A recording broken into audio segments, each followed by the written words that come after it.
गोस्वामी जी महाराज ने लिखा है, अली पतंग मृग मीन गज जरत एक ही आँच, गोस्वामी ताकि कौन गति जाको लागे पाँच।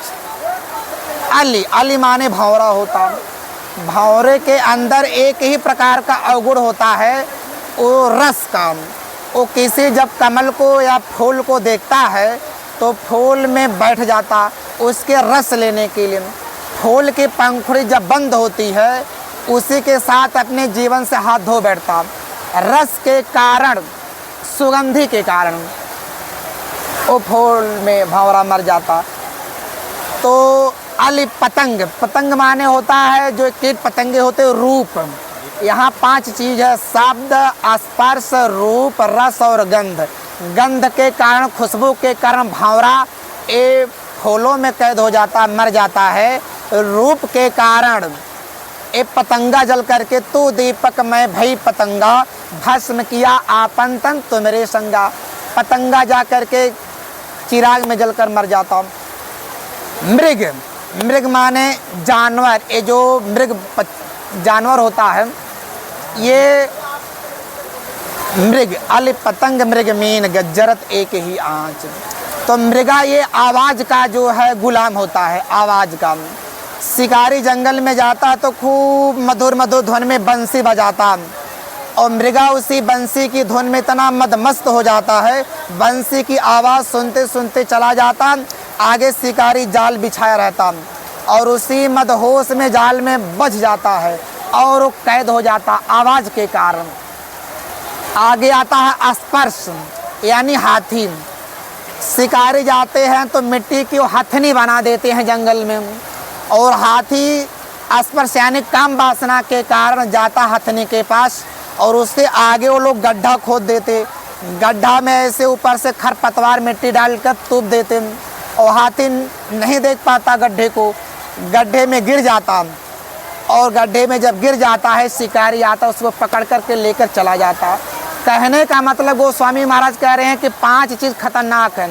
ये शब्द यानी आवाज़ से मृग बेचारा कैद हो जाता, स्पर्श यानी हाथी, रूप यानी पतंगा, रस यानी मछली। एक देखो मछली का छूट रहा था रस। ये मछली बेचारी पानी में जब तैरती है वो भी जबान रस के लिए, वो भी बेचारी बहुत, उसके अंदर एक अवगुण है। और मांस का टुकड़ा देखा तो लील गई और जब शिकारी ने निकाला तो रस के कारण, जीवा के स्वाद के कारण बेचारी मछली कैद हो जाती। गोसाई बाबा कहते हैं ये 5 जो जानवर हैं, अली पतंग मृग मीन गज जरत एक ही आँच, इनके अंदर एक एक ही अवगुण पाया जाता है, लेकिन मनुष्य के अंदर ये 5 अवगुण पाया जाता है। गोस्वामी ताकि कौन गति जाको लागे पाँच। जिस मनुष्य के अंदर काम है, क्रोध है, लोभ है, अहंकार है, ये सब जितने अवगुण है उसकी क्या गति होगी। लेकिन संतों ने कहा गोस्वामी ये तो 5 हैं और भी हो तो 50, जिसके हृदय रघुवर बसे ताको कोई न त्रास। ये 5 ही हैं, शब्द, स्पर्श, रूप, रस और गंध। अगर 50 और अवगुण आ जाए हमारे आपके अंदर, अगर प्रभु की भक्ति है, गुरु की भक्ति है, सेवा है, भजन है, गुरु हमारा आपका हमारे साथ है, एक भी अवगुण, एक भी विषय वासना हमारा आपका कुछ नहीं बिगाड़ पाएगा।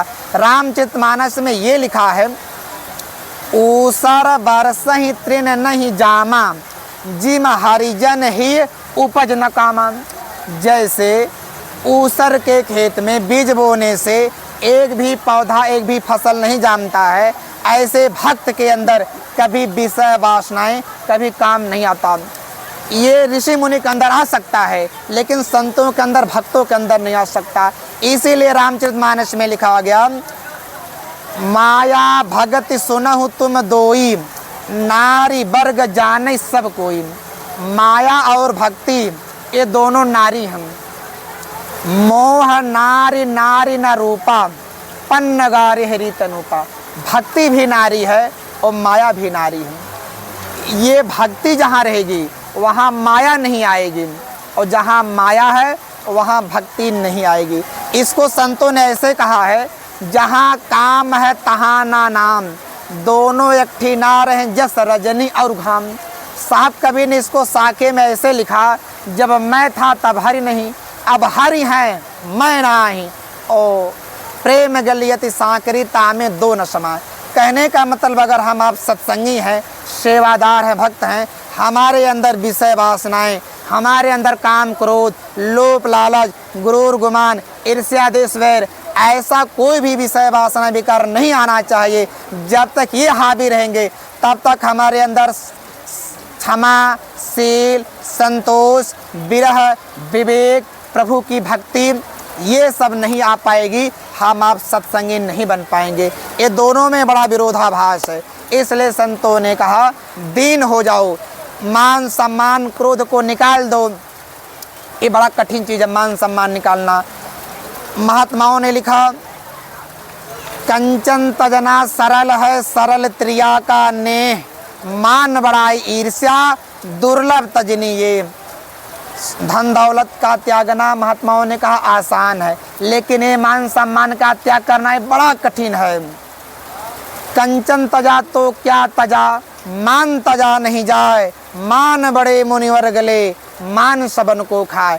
अपने मान सम्मान के गुरूर गुमान में बड़े से बड़े ऋषि मुनि आचार प्राचार शंकराचार्य बड़े बड़े योगी जति सती सन्यासी ये सब बेचारे धोखा खा गए। लेकिन महात्माओं ने कहा दीन बन जाओ गरीब बन जाओ।